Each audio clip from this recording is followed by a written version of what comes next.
ओम नमः शिवाय। शिव पुराण में सुनते हैं आगे की कथा। ऋषि बोले, सर्वज्ञों में श्रेष्ठ सुज्जी, बंधन और मोक्ष का स्वरूप क्या है, यह हमें बताइए। सुज्जी ने कहा, महर्षियों में बंधन और मोक्ष का स्वरूप तथा मोक्ष के उपाय का वर्णन करूंगा। तुम लोग आदरपूर्वक सुनो।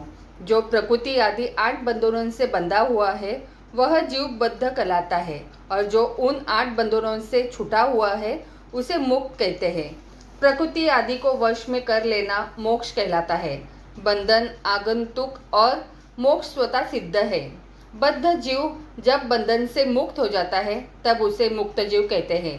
प्रकृति, बुद्धि, त्रिगुणात्मक अहंकार और 5 तन्मात्राएं, इन्हें ज्ञानी पुरुष प्रकृत्यादृष्ट मानते हैं। प्रकृति आदि 8 तत्वों के समूह से देह की उत्पत्ति हुई है। देह से कर्म उत्पन्न होता है और फिर कर्म से नूतन देह की उत्पत्ति होती है। इस प्रकार बारंबार जन्म और कर्म होते रहते हैं।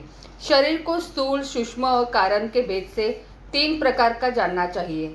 स्थूल शरीर इंद्रिय भोग प्रदान करने वाला तथा कारण शरीर आत्मनंदन की अनुभूति कराने वाला कहा गया है। जीव को उसके प्रारब्ध कर्मानुसार सुख दुख प्राप्त होते हैं। वह अपने पुण्य कर्मों के फल स्वरूप सुख और पाप कर्मों के फल स्वरूप दुख का उपभोग करते हैं।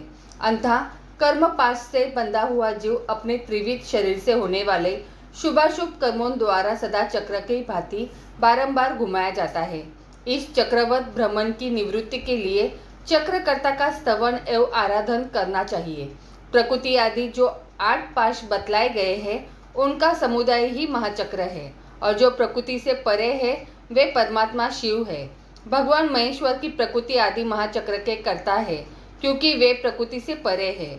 जैसे बकायन नामक वृक्ष का थाला जल को पीता है और उगलता है, उसी प्रकार शिव प्रकृति आदि को अपने वश में करके उस पर शासन करते हैं।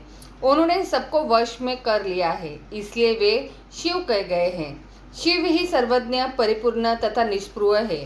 सर्वज्ञता, तृप्ति, अनादि बोध, स्वतंत्रता, नित्य अलुप्त शक्ति से संयुक्त होना और अपने भीतर अनंत शक्तियों को धारण करना, महेश्वर के इन 6 प्रकार के मानसिक ऐश्वर्यों को केवल वेद जानता है। अंततः भगवान शिव के अनुग्रह से ही प्रकृति आदि 8 तत्वों वश में होते हैं। भगवान शिव का कृपा प्रसाद प्राप्त करने के लिए उन्हीं का पूजन करना चाहिए। यदि कहे शिव तो परिपूर्ण है, निष्प्रुह है, उनकी पूजा कैसे हो सकती है, तो इसका उत्तर यह है कि भगवान शिव के उद्देश्य से उनकी प्रसन्नता के लिए किया हुआ सत्कर्म उनके कृपा प्रसाद को प्राप्त करने वाला होता है।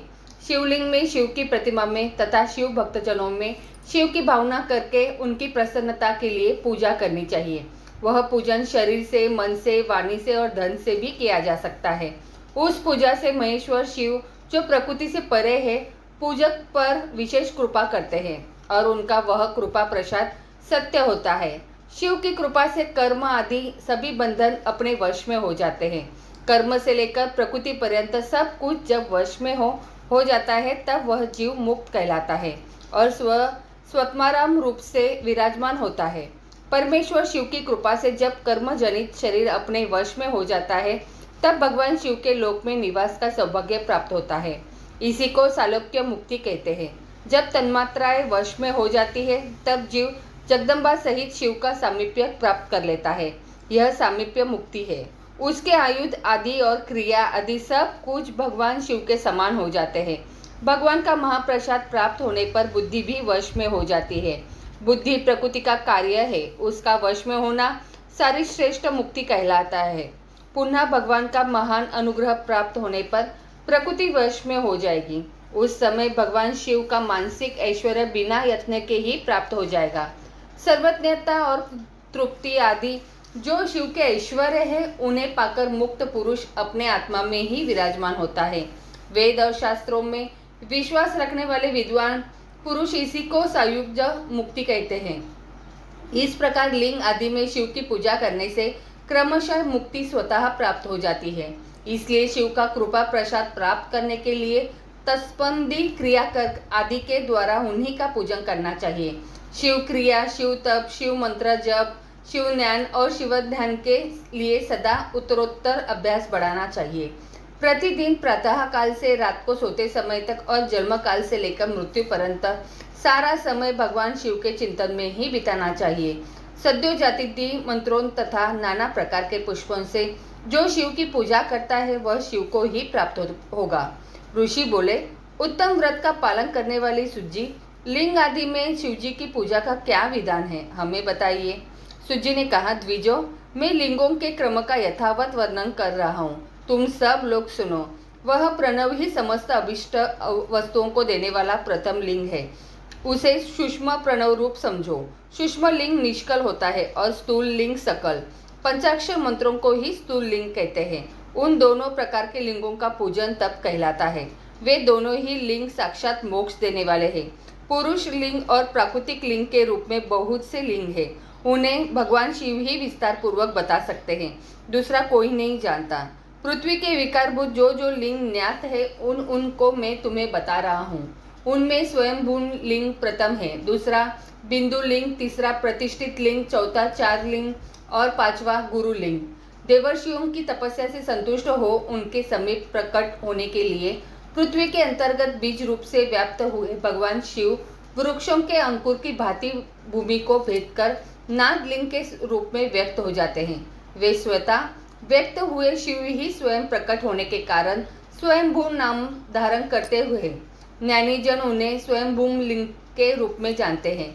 उस स्वयंभू लिंग की पूजा से उपासक का ज्ञान स्वयं ही बढ़ने लगता है। सोने चांदी आदि के पत्र पर, भूमि पर अथवा वेदी पर अपने हाथ से लिखित जो शुद्ध प्रणव मंत्र रूप लिंग है, उसमें तथा मंत्र लिंग का आलेखन करके उसमें भगवान शिव की प्रतिष्ठा और आवाहन करे। ऐसा बिंदुनामय लिंग स्थावर और जंगम दोनों की ही प्रकार का होता है। इसमें शिव का दर्शन भावनामय ही है, ऐसा निसंदेह कहा जा सकता है। जिसको जहाँ भगवान शंकर के प्रकट होने का विश्वास हो, उसके लिए वही प्रकट होकर वे अभीष्ट फल प्रदान करते हैं।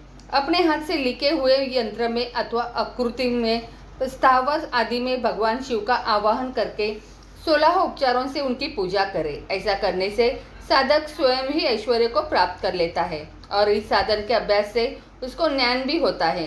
देवताओं और ऋषियों ने आत्मसिद्धि के लिए अपने हाथ से वैदिक मंत्रों के उच्चारण पूर्वक शुद्ध मंडल में शुद्ध भावना द्वारा जिस उत्तम शिवलिंग की स्थापना की है उसे पौरुष लिंग कहते हैं तथा वही प्रतिष्ठित लिंग कहलाता है।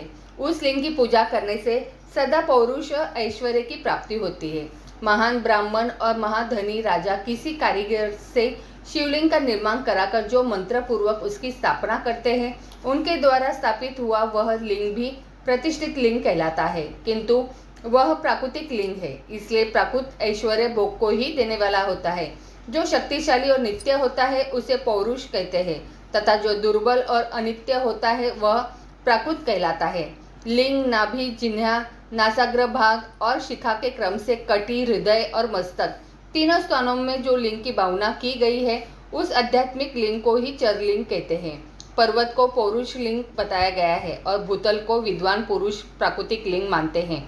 वृक्ष आदि को पौरुष लिंग जानना चाहिए और गुल्म आदि को प्राकृतिक लिंग साठी नामक धान्य को प्राकृतिक लिंग समझना चाहिए और शाली एवं गेहूं के पौरुष लिंग, अनिमा आदि 8 सिद्धियों को देने वाले जो ऐश्वर्य है उसे पौरुष ऐश्वर्य जानना चाहिए। सुंदर स्त्री तथा धन आदि विषयों को अस्तिक पुरुष प्राकृत ऐश्वर्य कहते हैं। चर लिंगों में सबसे प्रथम रस लिंग का वर्णन किया जाता है। रस लिंग ब्राह्मणों को उनकी सारी अभीष्ट वस्तुओं को देने वाला है। शुभ कारक बाण लिंग क्षत्रियों को महान राज्य की प्राप्ति कराने वाला है। सुवर्ण लिंग वैश्यों को महाधनपति का पद प्रदान करने वाला है तथा सुंदर शिवलिंग शूद्रों को महाशुद्धि देने वाला है। स्फटिकमय लिंग तथा बाण लिंग सब लोगों को उनकी समस्त कामनाएं प्रदान करते हैं। अपना न हो तो दूसरे का स्फटिक या बाण लिंग भी पूजा के लिए निषिद्ध नहीं है।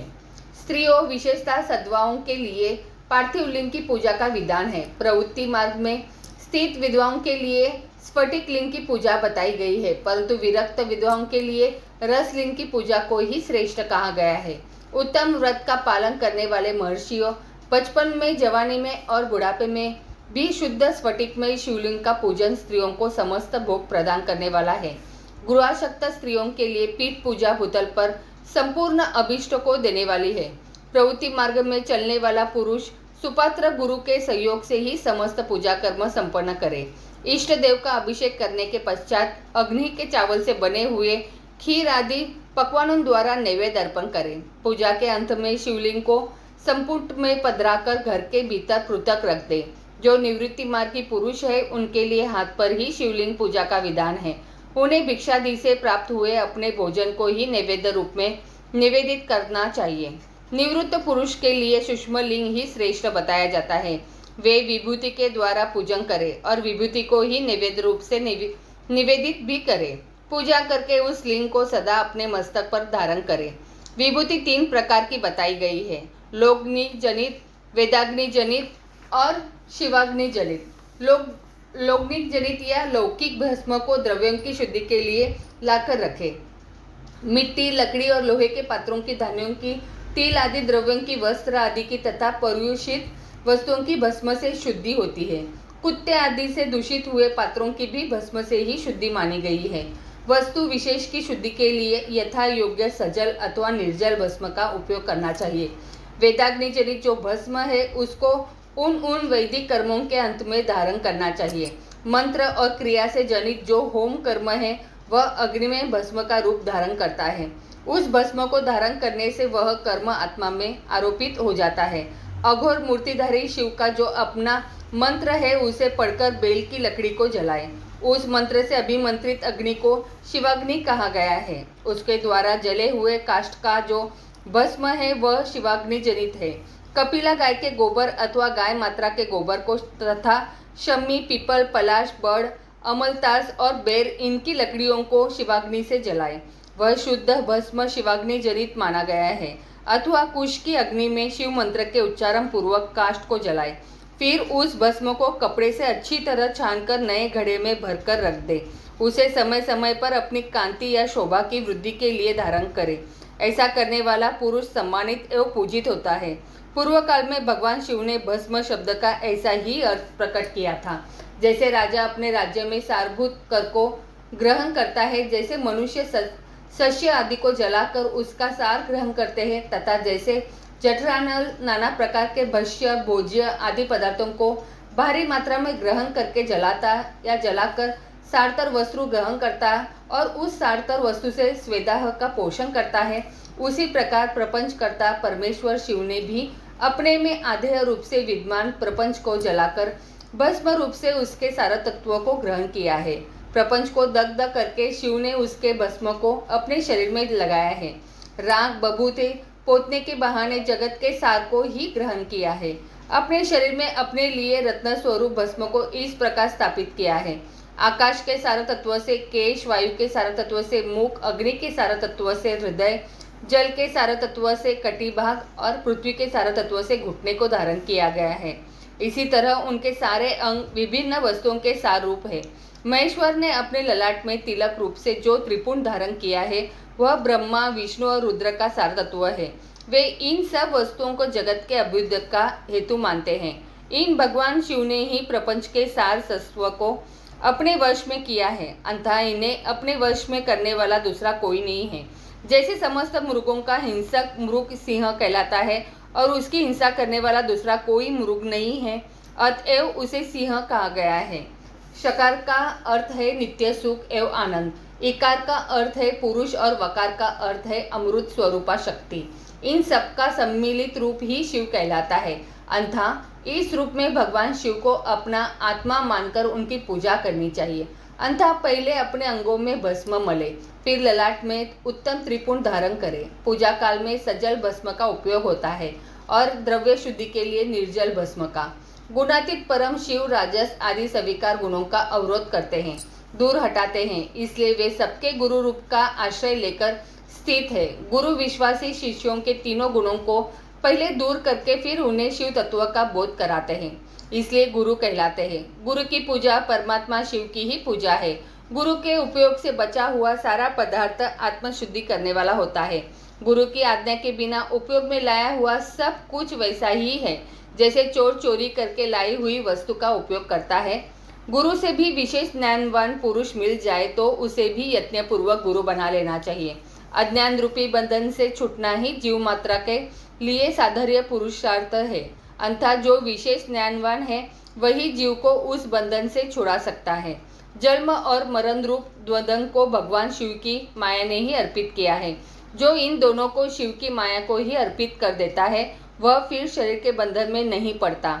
जब तक शरीर रहता है तब तक तो क्रिया के ही अधीन है, वह जीव बद्ध कहलाता है। स्थूल, सूक्ष्म और कारण तीनों शरीरों को वश में कर लेने पर जीव का मोक्ष हो जाता है, ऐसा ही ज्ञानी पुरुषों का कथन है। माया चक्र के निर्माता भगवान शिव ही परम कारण है। वे अपनी माया के दिए हुए द्वंद्व का स्वयं ही परिमार्जन करते हैं। अंततः शिव के द्वारा कल्पित हुआ द्वंद्व उन्हीं को समर्पित कर देना चाहिए। जो शिव की पूजा में तत्पर हो वह मौन रहे, सत्य आदि गुणों से संयुक्त हो तथा क्रिया, जप, तप, ज्ञान और ध्यान में से एक एक का अनुष्ठान करता रहे। ऐश्वर्य, दिव्य शरीर की प्राप्ति, ज्ञान का उदय, अज्ञान का निवारण और भगवान शिव के सामीप्य का लाभ, ये क्रमशः क्रिया आदि के फल है। निष्काम कर्म करने से अज्ञान का निवारण हो जाने के कारण शिव भक्त पुरुष उसके यथोक्त फल को पाता है। शिव भक्त पुरुष देश, काल, शरीर और धन के अनुसार यथा योग्य क्रिया आदि का अनुष्ठान करे। न्यायोपार्जित उत्तम धन से निर्वाह करते हुए विद्वान पुरुष शिव के स्थान में निवास करे।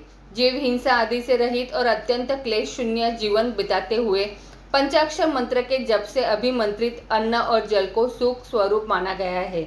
अथवा कहते हैं कि दरिद्र पुरुष के लिए भिक्षा से प्राप्त हुआ अन्न ज्ञान देने वाला होता है।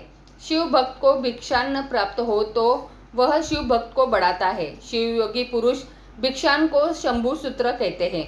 जिस किसी भी उपाय से जहाँ कहीं भी भूतल पर शुद्ध अन्न का भोजन करते हुए सदा मौन भाव से रहे और अपने साधन का रहस्य किसी पर प्रकट न करे, भक्तों के समक्ष ही शिव के महात्म्य को प्रकाशित करे। शिव मंत्र के रहस्य को भगवान शिव ही जानते हैं, दूसरा नहीं। कलयुग में लोगों के लिए शिवलिंग पूजन जैसा श्रेष्ठ दिखाई देता है वैसा दूसरा कोई साधन नहीं है। यह समस्त शास्त्रों का निश्चित सिद्धांत है। शिवलिंग भोग और मोक्ष देने वाला है। लिंग 3 प्रकार के कहे गए हैं, उत्तम और अधम। जो 4 अंगुल ऊंचा और देखने में सुंदर हो तथा वेदी से युक्त हो, उस शिवलिंग को शास्त्रज्ञ महर्षियों ने उत्तम कहा है। उससे आधा मध्यम और उससे आधा अधम माना गया है। इस तरह 3 प्रकार के शिवलिंग कहे गए हैं। जो उत्तरोत्तर श्रेष्ठ है, ब्राह्मण, क्षत्रिय, वैश्य, शूद्र अथवा विलोम शंकर कोई भी क्यों न हो, वह अपने अधिकार के अनुसार वैदिक अथवा तांत्रिक मंत्र से सदा आदरपूर्वक शिवलिंग की पूजा करे। ब्राह्मणों, महर्षियों, अधिक कहने से क्या लाभ। शिवलिंग का पूजन करने में स्त्रियों का तथा अन्य सब लोगों का भी अधिकार है। द्विजों के लिए वैदिक पद्धति से ही शिवलिंग की पूजा करना श्रेष्ठ है, परंतु अन्य लोगों के लिए वैदिक मार्ग से पूजा करने की सम्मति नहीं है। वेदज्ञ द्विजों को वैदिक मार्ग से ही पूजन करना चाहिए, अन्य मार्ग से नहीं। यह भगवान शिव का कथन है। दधीची और गौतम आदि के शाप से जिनका चित्त दग्ध हो गया है, उन द्विजों की वैदिक कर्म में श्रद्धा नहीं होती। जो मनुष्य वेदों तथा स्मृतियों में कहे हुए सत्कर्मों की अवहेलना करके दूसरे कर्मों को करने लगता है, उसका मनोरथ कभी सफल नहीं होता। इस प्रकार विधि पूर्वक भगवान शंकर का नैवेद्यांत पूजन करके उनकी त्रिभुवनमयी 8 मूर्तियों का भी वही पूजन करे। पृथ्वी, जल, अग्नि, वायु, आकाश, सूर्य, चंद्रमा तथा यजमान, ये भगवान शंकर की 8 मूर्तियाँ कही गई हैं। इन मूर्तियों के साथ शर्व, भव, रुद्र, उग्र, भीम, ईश्वर, महादेव तथा पशुपति, इन नामों की भी अर्चना करें। तदंतर चंदन, अक्षत और बिल्वपत्र लेकर वहाँ ईशान आदि के क्रम से भगवान शिव के परिवार का उत्तम भक्तिभाव से पूजन करें। ईशान, नंदी, चंड, महाकाल, भृंगी, वृष, स्कंद, कर्पदीश्वर, सोम तथा शुक्र, ये 10 शिव के परिवार हैं, जो क्रमशः ईशान आदि 10 दिशाओं में पूजनीय हैं। तत्पश्चात भगवान शिव के समक्ष वीर भद्र का और पीछे कीर्तिमुख का पूजन करके विधि पूर्वक 11 रुद्रों की पूजा करें। इसके बाद पंचाक्षर मंत्र का जप करके शतरुद्रीय स्तोत्र का, नाना प्रकार की स्तुतियों का तथा शिव पंचांग का पाठ करें। तत्पश्चात परिक्रमा और नमस्कार करके शिवलिंग का विसर्जन करें। इस प्रकार मैंने शिव पूजन की संपूर्ण विधि का आदरपूर्वक वर्णन किया। रात्रि में देव कार्यों को सदा उत्तराभिमुख होकर ही करना चाहिए। इसी प्रकार शिव पूजन भी पवित्र भाव से सदा उत्तराभिमुख होकर ही करना उचित है। जहाँ शिवलिंग स्थापित हो उससे पूर्व दिशा का आश्रय लेकर नहीं बैठना या खड़ा होना चाहिए, क्योंकि वह दिशा भगवान शिव के आगे या सामने पड़ती है। शिवलिंग से उत्तर दिशा में भी न बैठे, क्योंकि उधर भगवान शंकर का वामांग है, जिसमें शक्ति स्वरूपा देवी उमा विराजमान है। पूजक को शिवलिंग से पश्चिम दिशा में भी नहीं बैठना चाहिए, क्योंकि वह आराध्य देव का पृष्ठभाग है। अन्यथा अविष्ट दक्षिणा दिशा ही ग्राह्य है, उसी का आश्रय लेना चाहिए। तात्पर्य यह कि शिवलिंग से दक्षिण दिशा में उत्तराभिमुख होकर बैठे और पूजा करे। विद्वान पुरुष को चाहिए कि वह भस्म का त्रिपुंड लगाकर रुद्राक्ष की माला लेकर तथा बिल्व पत्र का संग्रह करके ही भगवान शंकर की पूजा करे, इनके बिना नहीं। मुनिवरों, शिव पूजन आरंभ करते समय यदि भस्म न मिले तो मिट्टी से भी ललाट में त्रिपुंड अवश्य कर लेना चाहिए। ऋषि बोले, मुने, हमने पहले से ही बात सुन रखी है कि भगवान शिव का नैवेद्य नहीं ग्रहण करना चाहिए। इस विषय में शास्त्र का निर्णय क्या है, यह बताइए। साथ ही बिल्व का महात्म्य भी प्रकट कीजिए। सुज्जी ने कहा, मुनियों, आप शिव संबंधी व्रत का पालन करने वाले हैं, अतः आप सबको शतशः धन्यवाद है। मैं प्रसन्नता पूर्वक सब कुछ बताता हूँ, आप सावधान होकर सुने। जो भगवान शिव का भक्त है, बाहर भीतर से पवित्र और शुद्ध है, उत्तम व्रत का पालन करने वाला तथा दृढ़ निश्चय से युक्त है, वह शिव नैवेद्य का अवश्य भक्षण करे। भगवान शिव का नैवेद्य अग्राह्य है, इस भावना को मन से निकाल दे। शिव के नैवेद्य को देख लेने मात्र से भी सारे पाप दूर भाग जाते हैं। उसको खा लेने पर तो करोड़ों पुण्य अपने भीतर आ जाते हैं। आए हुए शिव नैवेद्य को सिर झुकाकर प्रसन्नता के साथ ग्रहण करे और प्रयत्न करके शिव स्मरण पूर्वक उसका भक्षण करे। आए हुए शिव नैवेद्य को जो यह कहकर कि मैं इसे दूसरे समय में ग्रहण करूँगा लेने में विलंब कर देता है, वह मनुष्य निश्चय ही पाप से बन जाता है। जिसने शिव की दीक्षा ली हो उस शिव भक्त के लिए यह शिव नैवेद्य अवश्य भक्षणीय है, ऐसा कहा जाता है। शिव की दीक्षा से युक्त शिव भक्त पुरुष के लिए सभी शिवलिंगों का नैवेद्य शुभ एवं महाप्रसाद है, अन्यथा वह उसका अवश्य भक्षण करे। परंतु जो अन्य देवताओं की दीक्षा से युक्त है और शिव भक्ति में भी मन को लगाए हुए हैं, उनके लिए शिव नैवेद्य भक्षण के विषय में क्या निर्णय है, इसे आप लोग प्रेम पूर्वक सुने। ब्राह्मणों, जहाँ से शालिग्राम शिला की उत्पत्ति होती है, वहाँ के उत्पन्न लिंग में, रस लिंग में पाषाण, रजत तथा सुवर्ण से निर्मित लिंग में देवताओं तथा सिद्धों द्वारा प्रतिष्ठित लिंग में, केसर निर्मित लिंग में, स्फटिक लिंग में, रत्न निर्मित लिंग में तथा समस्त ज्योतिर्लिंगों में विराजमान भगवान शिव के नैवेद्य का भक्षण चंद्रायन व्रत के समान पुण्यजनक है। ब्रह्म हत्या करने वाला पुरुष भी यदि पवित्र होकर शिव निर्माल्य का भक्षण करके उसे धारण करे तो उसका सारा पाप शीघ्र ही नष्ट हो जाता है। पर जहाँ चंड का अधिकार है, वहाँ जो शिव निर्माल्य हो उसे साधारण मनुष्य को नहीं खाना चाहिए। जहाँ चंड का अधिकार नहीं है, वहाँ के शिव निर्माल्य का सभी को भक्ति पूर्वक भोजन करना चाहिए। बाण लिंग, लोह निर्मित लिंग, सिद्धलिंग, उपासना से किसी ने सिद्ध प्राप्ति की है अथवा जो सिद्धों द्वारा स्थापित है वे लिंग, स्वयं भूम लिंग, इन सब लिंगों में तथा शिव की प्रतिमाओं में चंड का अधिकार नहीं है। जो मनुष्य शिवलिंग को विधि पूर्वक स्नान कराकर उस स्नान के जल का 3 बार आचमन करता है, उसके कायिक, वाचिक और मानसिक तीनों प्रकार के पाप यहाँ शीघ्र नष्ट हो जाते हैं।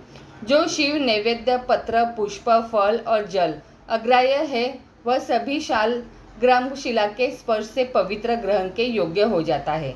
मुनीश्वरों, शिवलिंग के ऊपर चढ़ा हुआ जो द्रव्य है वह अग्राह्य है। जो वस्तु लिंग स्पर्श से रहित है, अर्थात जिस वस्तु को अलग रखकर शिवजी को निवेदित किया जाता है, लिंग के ऊपर चढ़ाया नहीं जाता, उसे अत्यंत पवित्र जानना चाहिए। मुनिवरों, इस प्रकार नैवेद्य के विषय में शास्त्र का निर्णय बताया गया है। अब तुम लोग सावधान होकर आदर पूर्वक बिल्व का महात्म्य सुनो। यह बिल्व वृक्ष महादेव का ही रूप है। देवताओं ने भी इसकी स्तुति की है।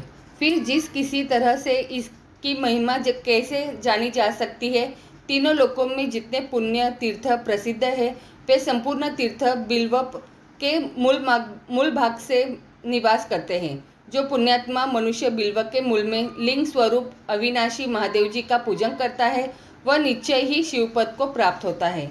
जो बिल्व की जड़ के पास जल से अपने मस्तक को सींचता है वह संपूर्ण तीर्थों में स्नान का फल पा लेता है और वही इस भूतल पर पावन माना जाता है।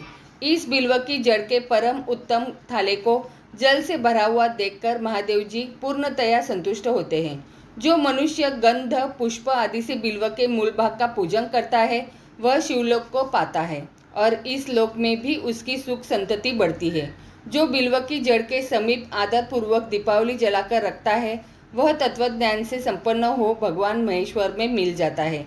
जो बिल्व की शाखा थामकर हाथ से उसके नए नए पल्लव उतारता और उनसे उस बिल्व की पूजा करता है वह सब पापों से मुक्त हो जाता है। जो बिल्व की जड़ के समीप भगवान शिव में अनुराग रखने वाले एक भक्त को भी भक्तिपूर्वक भोजन कराता है उसे कोटि गुना पुण्य प्राप्त होता है। जो बिल्व की जड़ के पास शिव भक्त को खीर और घृत से युक्त अन्न देता है वह कभी दरिद्र नहीं होता। ब्राह्मणों, इस प्रकार मैंने सांगोपांग शिवलिंग पूजन का वर्णन किया। यह प्रवृत्ति मार्गी तथा निवृत्ति मार्गी पूजा के भेद से दो प्रकार का होता है। प्रवृत्ति मार्गी लोगों के लिए पीठ पूजा इस भूतल पर संपूर्ण अभिष्ट वस्तुओं को देने वाली होती है। प्रवृत्त पुरुष सुपात्र गुरु आदि के द्वारा ही सारी पूजा संपन्न करे और अभिषेक के अंत में अग्नि के चावल से बना हुआ नैवेद्य निवेदन करे। पूजा के अंत में शिवलिंग को शुद्ध संपुट में विराजमान करके घर के भीतर कहीं अलग रख दे। निवृत्ति मार्गी उपासक के लिए हाथ पर ही शिव पूजन का विधान है। उन्हें भिक्षा आदि से प्राप्त हुए अपने भोजन को ही नैवेद्य रूप में निवेदित कर देना चाहिए। निवृत्त पुरुषों के लिए सूक्ष्मलिंग ही श्रेष्ठ बताया जाता है। वे विभूति से पूजन करें और विभूति को ही नैवेद्य रूप से निवेदित भी करें। पूजा करके उस लिंग को सदा अपने मस्तक पर धारण करें। आगे की कथा अगले अध्याय में। तो बोलो प्रेम से हर हर महादेव।